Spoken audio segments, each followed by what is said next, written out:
Okay, so I think I'll get started.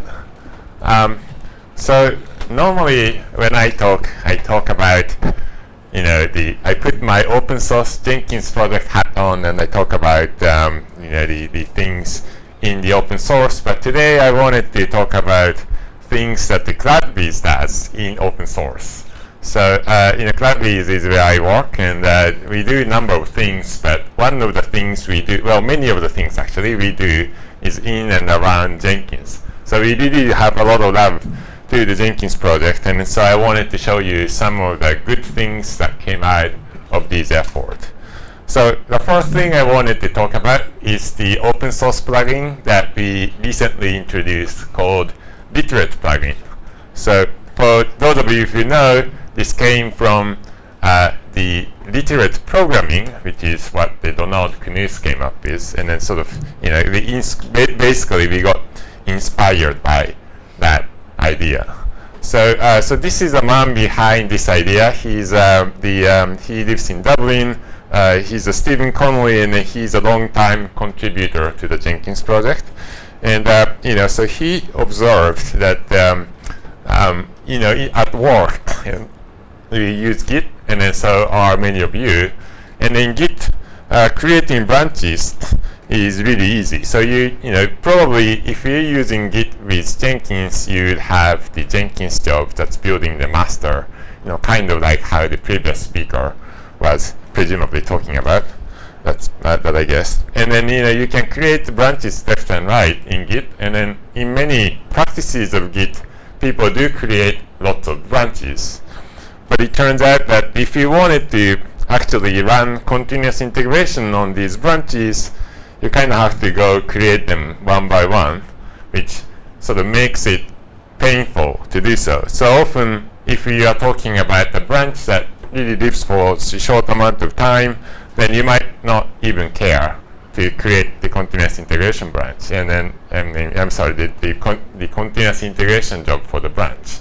So the pull request, for example, that again the previous speaker was talking about, he wasn't testing that with Jenkins. So you can think of it as almost like a branch that wasn't getting tested. So that was unfortunate.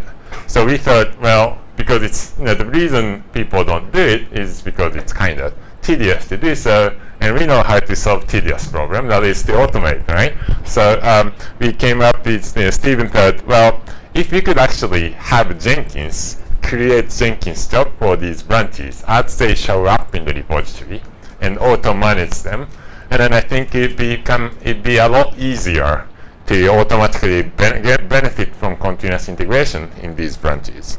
So all you have to do is basically create branches, and then you let Jenkins do the rest of the work, kind of like how you let it run the builds and test. So that was the basics of the idea. Now, if you're talking about Jenkins creating Jenkins jobs, now the natural question arises that where do we store the configuration of the job that gets created, right? Because you do want to control to some extent how branches, how the configuration continuous integration jobs gets created.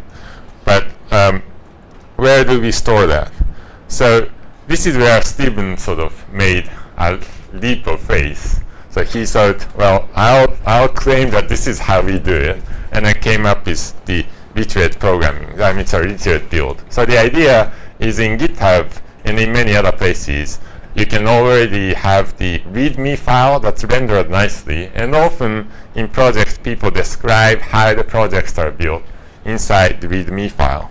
So what we thought, what Stephen thought was, well, if Jenkins could sort of understand what's written in the README file and then try to automatically create a simple continuous integration job.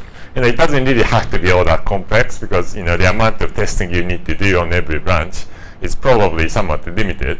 So the goal was to make it really easy to get continuous integration done on branches, even if that means we are not taking advantages of the full flexibility of the Jenkins project.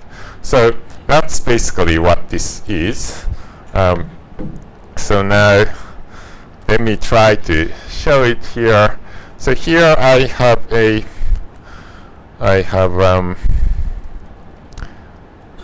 So here I have a, I have a very simple Maven project.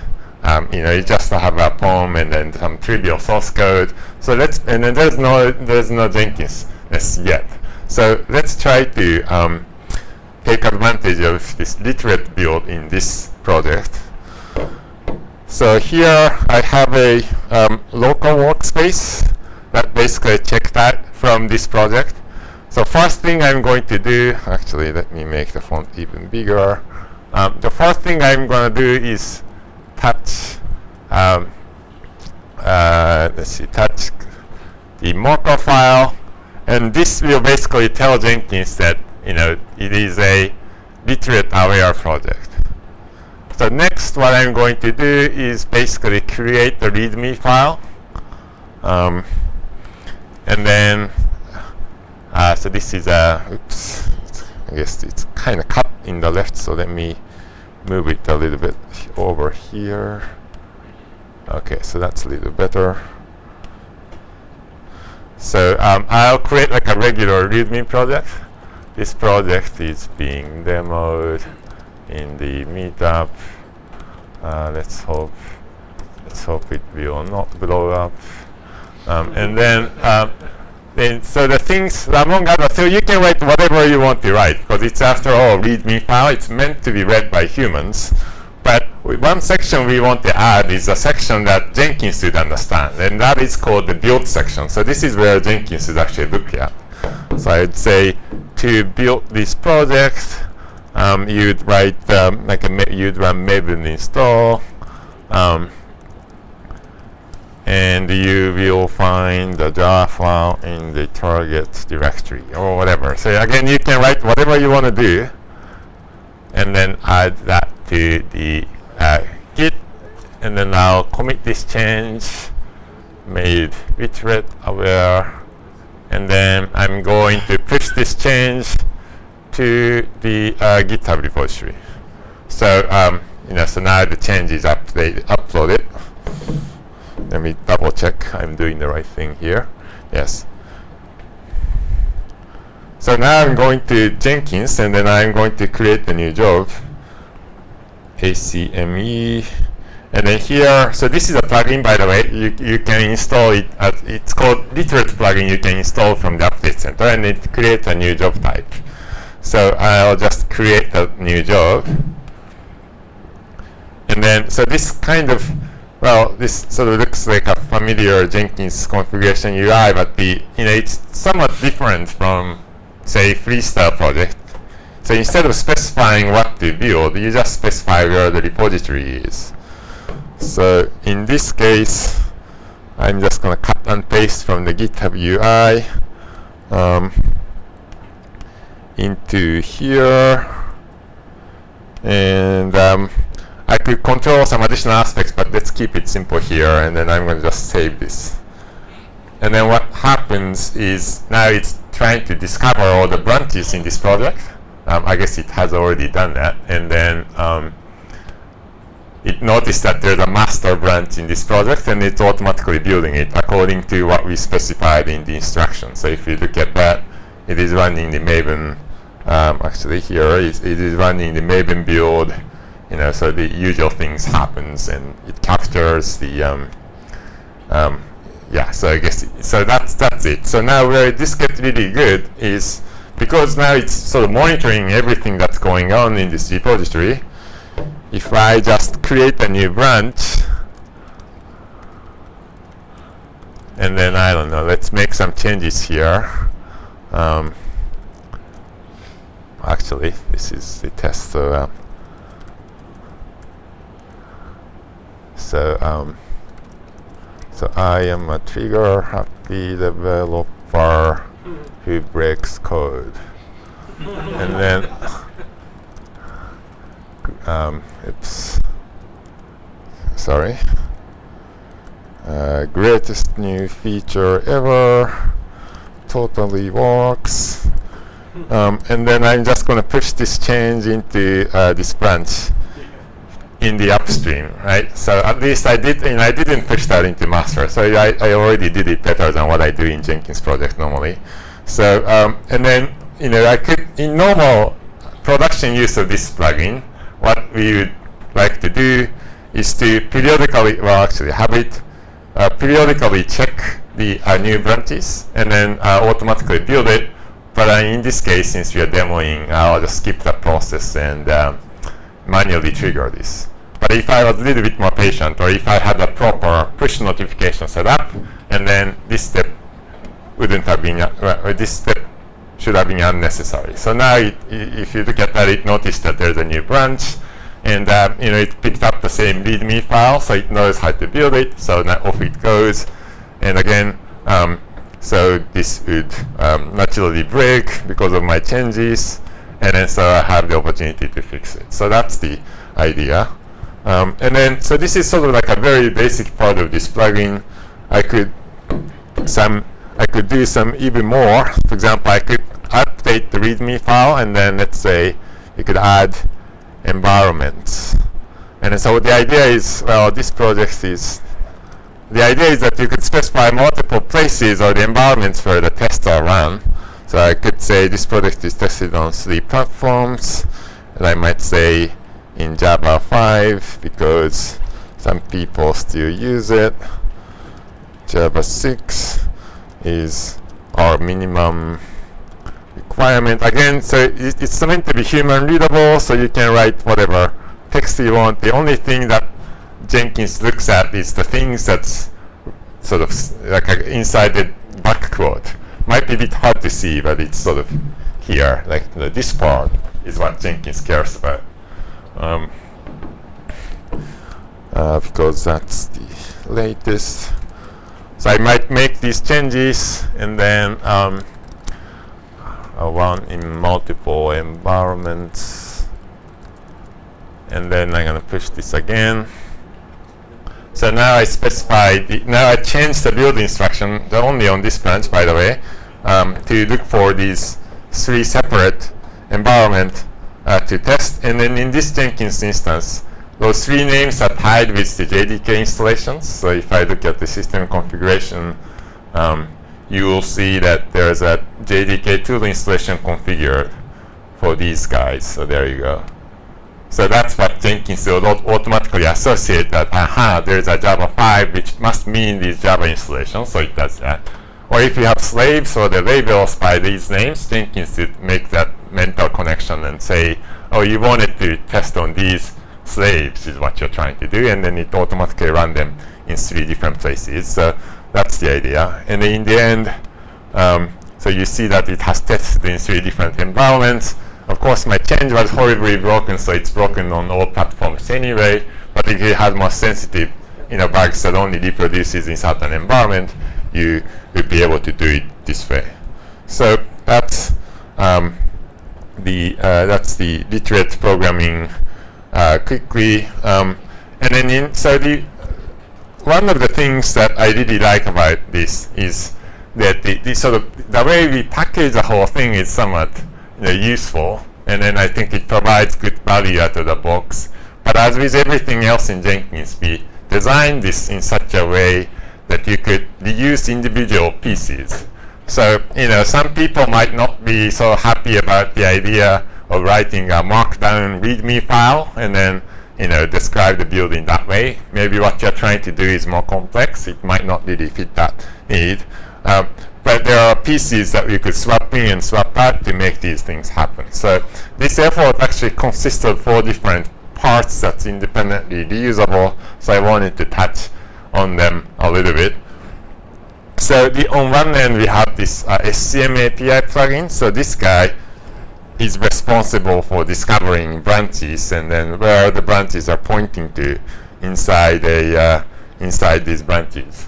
So this is what this defines a contract that the version control system plugins need to implement, such as Subversion and so on. So we already provide implementations for Mercurial, Git, and Subversion plugins.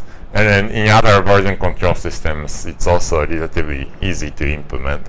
The other interesting things about this is that it doesn't actually, it's somewhat flexible in terms of what it considers branches. So the GitHub pull requests, again, the thing that the previous speaker was talking about, it is not quite it is not quite branches, but it is at the same time something kind of like branches in the sense that we are talking about the code that contains some changes, right, from the base state. Or there's something similar happening with the code reviews. I'm not sure. Say you might be using something like a review board, which is a code review tool for Subversion. And then in the code review context, we are also talking about the changes, right? So to the base code. So we could actually incorporate these concepts into the same API, making it easier and uniform to create sort of pre-testing on this reviewed code being reviewed. So not only you get the humans to review the changes, but you can have the programs, aka Jenkins, looking at the changes and reviewing them by basically running tests. So that is a very powerful idea. And then it has some other things like a little bit of virtual file system API to look at the contents of this repository for Literate and so on. And the next app from there is called the branch API. So this builds on top of the SCM API and basically provides this multi-branch project that you saw earlier. So you have this, you only created one job, but inside it you saw all these multiple projects per branches. And then so this layer provides a functionality, and then without necessarily tying into this literateness. So we could conceivably integrate this with, say, freestyle projects. So for every branch, you automatically get freestyle projects that configure to your liking, which I think would be pretty awesome. Or we might be able to combine this with job DSL plugin so that you could describe the way job gets created by writing a little bit of Groovy script, and then that would work quite fine. So and then it comes with a number of features, like Jenkins could automatically delete the records for the branches that are no longer active. It could control the pace of the build so that the single branch will not occupy the entire resources and that sort of stuff. And then again, anything that we built on top of this layer will be reusable across the version control system and across the project types. So again, I think it offers a lot of potential there. And then there's a third piece of this Literate API. So we chose Markdown as the format to describe the build, but we realized that that's not the only format here. So we actually provide the pluggability for that. We could allow people to write these instructions to do the build in other languages than Markdown. So there's a layer for that. And finally, I guess the thing that sits on top of it is called the the Literate project that sort of puts everything together and then provide this Markdown-based project configuration scheme. So, and again, we could do things like multi-branch plus freestyle, which would be a bit more cumbersome, I'd imagine, to configure, but again, it's far more flexible. We could offer something like multi-branch plus template plugin, which is something that the CloudBees put in Jenkins Enterprise, and then make it even more customizable with some help of the UI. Or another idea that seems to be getting traction is that the copying example. So this is, I guess the way I call it is configuration by example. So you create one job that basically describes how you want branches to be built, and then just tell Jenkins to just copy this project type, and then just change the branches is what it is. So those are all sorts of things we could do that I think would be interesting. So again, this is all open source plugin, and you could install it from Literate. You could install it by picking the Literate plugin. So if you're interested in sort of creating Jenkins jobs quickly, hopefully something like this is interesting. So now let me switch your gear a little bit and then talk about the mobiles related stuff. So so this guy is Mark Pritchard, and he works in the same office, and he's a big fan of the mobile app development. So he tends to create a lot of stuff to make it easier to do various mobile related things on top of Jenkins. And then so that enthusiasm has somewhat infested the rest of us. And then I was trying to help him a little bit, and then so on. And then so there's a number of good efforts between the CloudBees and mobile development on top of Jenkins that came out of it. So for example, we created this mobile mobile platform as a service landing page. So this actually has a complete sample app, open source sample application that has some non-trivial server-side piece and non-trivial client-side piece, and some the integration with the quote-unquote legacy services, like a message broadcasting scheme, and some interesting ingredients that get some people's ideas. And of course, like, it comes with the Jenkins recipe to set the whole thing up in Jenkins. And then we've been also working with a number of startup companies. So the mobile space is one area where there's a lot of startup companies.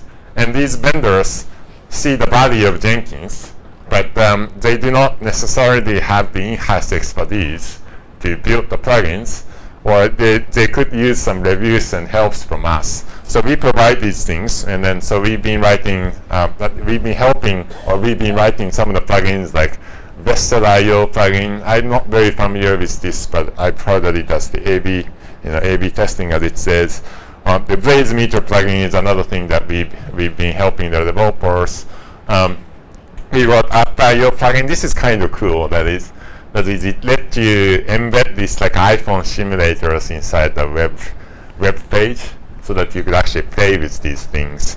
We help them write these plugins. We also help them write the Swasta cloud test plugin, which allows you to do massive on-device integration tests. So this is, I think, the one of the key contributions from CloudBees to the ecosystem, in that we could actually talk to these vendors and then make these things happen. And all these plugins that I talked about, is all in open source. So it sort of creates more richer ecosystem, and it helps the vendors. It's goodness all around is what it is. But as we sort of do more mobile development, we realize there's like an elephant in the room that we cannot avoid, which is Apple. And then so these actually in Brazil, is iPhone as popular as in US? Maybe not so much. Well, it sounds like kind of. All right, that's interesting. So the thing is, the Apple just doesn't get automation. Like, they don't, or maybe they actually get it, but maybe they actively try to prevent us from automating things. So it's really painful for people developing for iOS to set up continuous integrations and make sure the apps automatically gets continuously deployed to the actual machine, so that the designer could test it, and so on and so forth. So as CloudBees, so one of the things we do is Jenkins as a service, that you don't have to set up the build slaves, and you don't have to maintain your own masters. But people doing iPhone development couldn't really use our platform, because they could only build on OS X, right? So they needed Mac slaves. So finally we came around, and I spent a good amount of time trying to virtualize OS X, which is the hard problem. So I'm very happy that this actually works now. So let me go to my my hosted Jenkins instance on CloudBees, and come on, you can do it. All right. So I have a very trivial OS X. I'm sorry, the iPhone application set up on this Jenkins instance. So all it does is it checks out the source code from the repository, and then it'll use XCode to do the build. I'm not sure why it's not loading. That makes me nervous here. Oh, okay, here it comes. And then it uses XCode, and it does the build. So here it is. It just to prove that it's running on OS X. And then I'll come back to this developer profile thing later. But eventually, all I do is just invoke XCode with the default target, and then that's it. And then to tell this infrastructure that I want this to be run on OS X, I basically specify the label, and then that's it. So, and then now if I do the build, what happens is, oops, wrong link. So what happens is it notices that, oh, I need to do the build on OS X, so it's getting the new slave from cloud. and then right now it's sort of booting, and then it's sort of pretty soon it will finish configuring and launching, and then it will start doing the build. And then when your build is done, it sort of goes back into the cloud for the next owner. So so in this way, the people could not run the OS X builds on the cloud without really waiting for the available slaves to come. So and then in relation to this, we solved. Actually, I think I got the slide for that.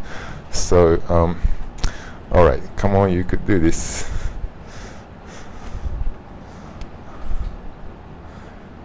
It does. Well, I shouldn't look at that.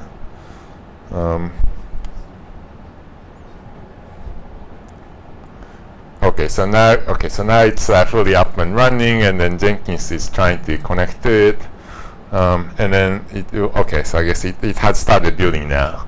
So it's doing the regular. I guess it's checking out the code and doing the OS X build, and then the whole thing.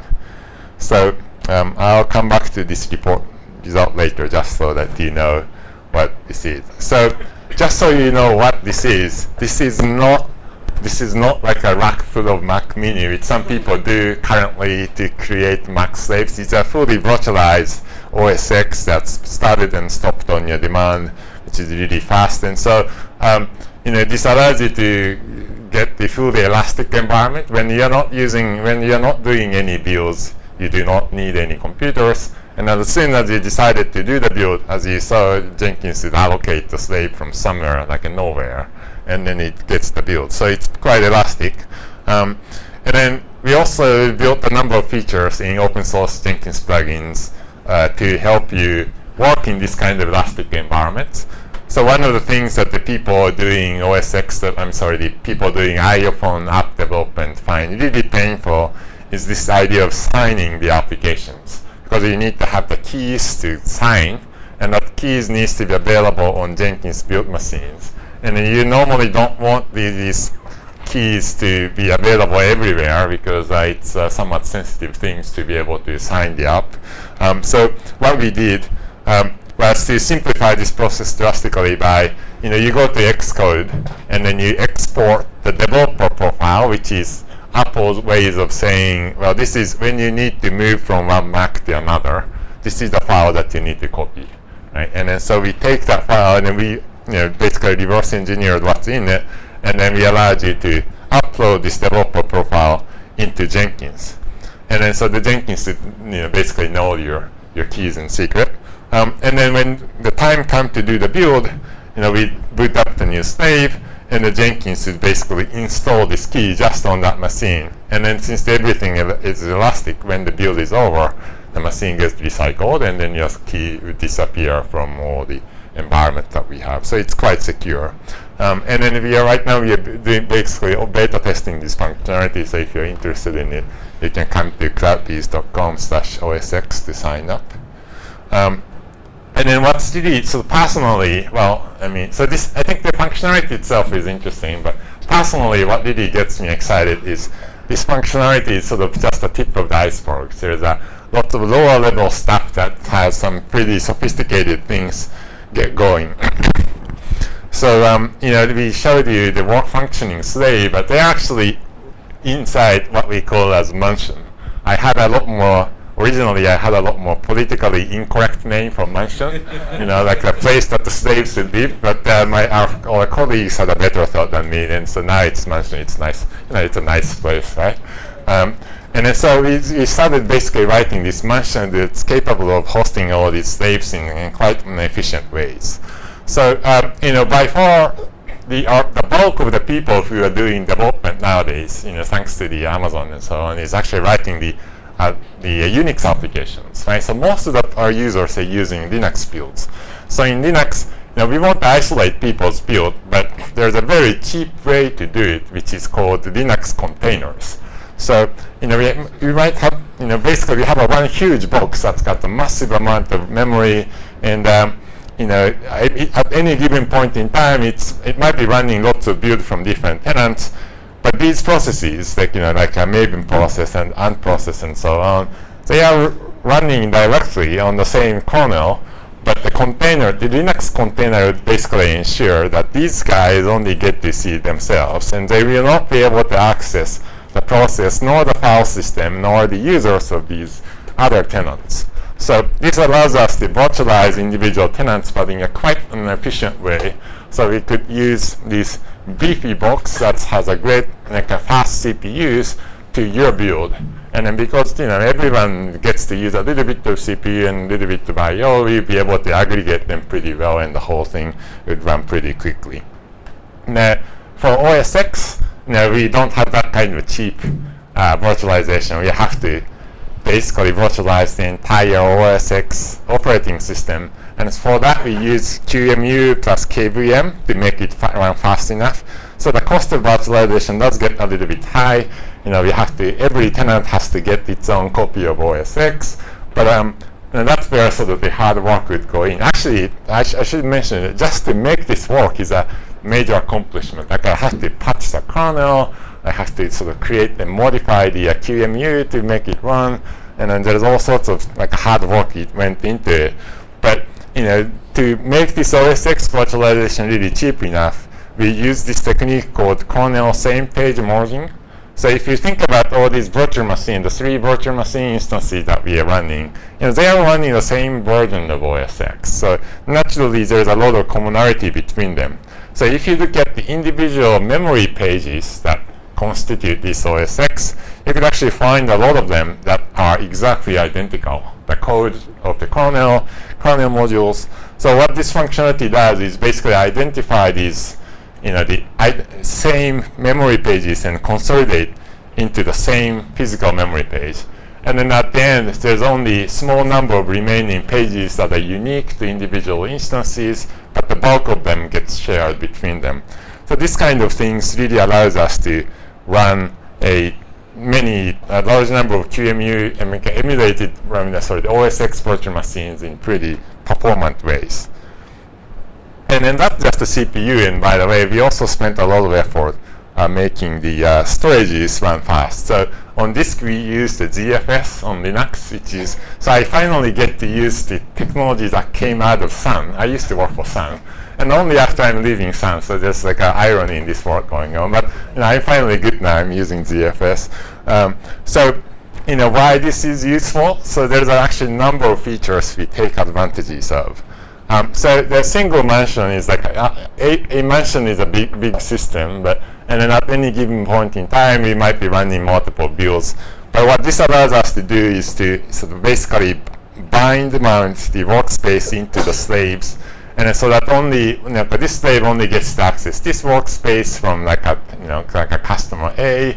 This slave only gets to see their workspace from customer B. So we can create this kind of isolation very easily and cheaply. By just running like a little bit of ZFS command here and there. Here's another thing that works really well. So the ZFS has a copy on write semantics, meaning you can create a clone of the same work system, and so the same workspace in the O1 times, like a constant time. So say suddenly you need to have lots of builds going because say like someone committed a change that triggers like a dozen different tests. Then we could just instantly clone your entire workspace, like a possibly multi-gigabyte workspace, into these individual copies, and then give them to individual slaves. So every slave gets a fully writable copy, but they are actually shared. Underneath, it's shared by the same file system, same ZFS dataset. And then so you get all the benefit of shared the kernel cache and so on. And then as the slaves would write them, only the changed part would be stored under these new workspaces, and then stuff would get to run a whole lot more efficiently. And we could actually use the same technology for other things as well. Like if you're running Maven, the first thing you'd have to do is to download the internet. So naturally, that is actually most of the time the dominating factor in doing the build.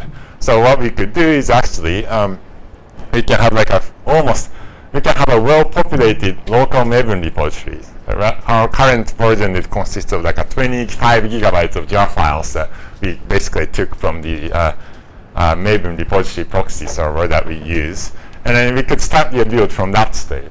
So there's a pretty good chance that the most of the things you need is already available in this repository.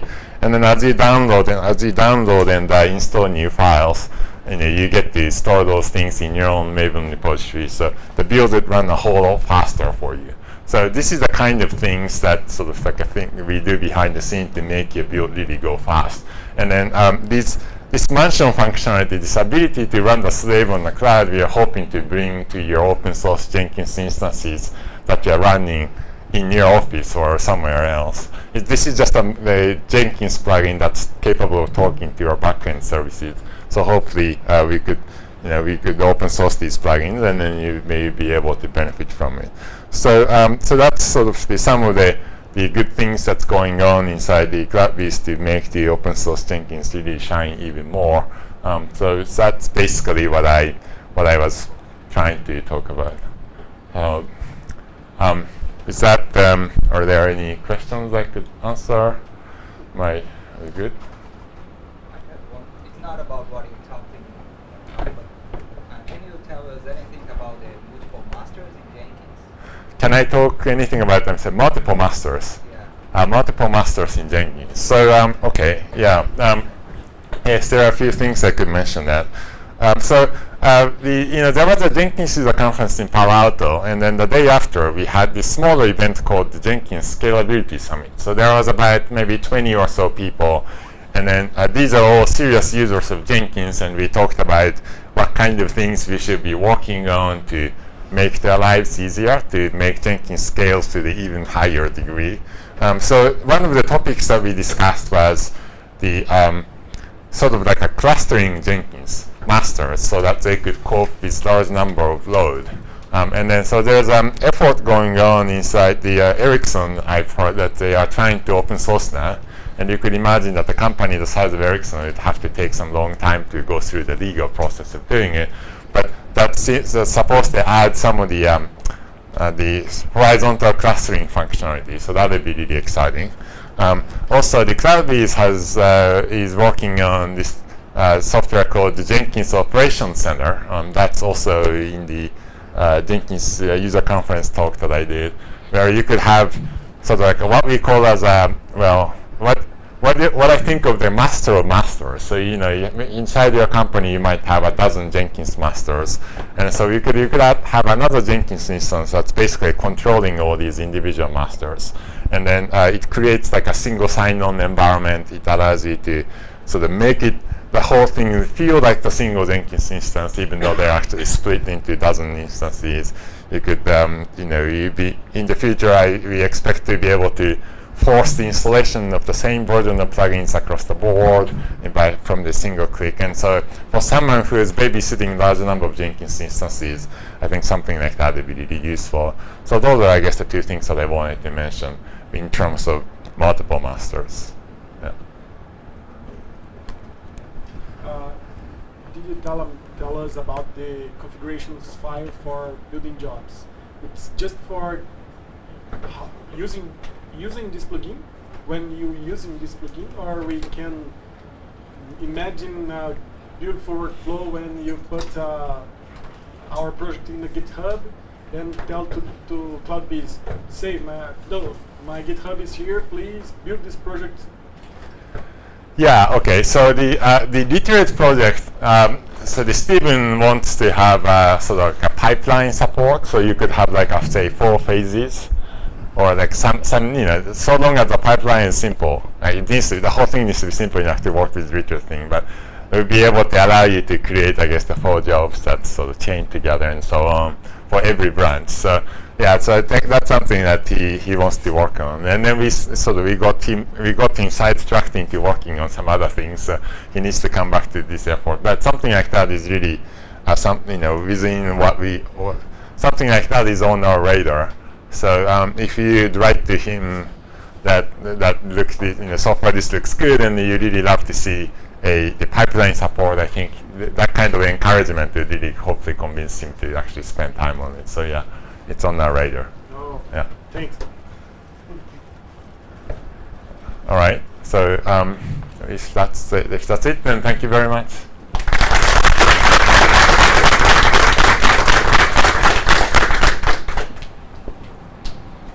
isso é a última palestra. Não esquecendo que temos as camisetas agora. Vamos de novo no pedra, papel e tesoura. Só ligar a luz aqui para aumentar.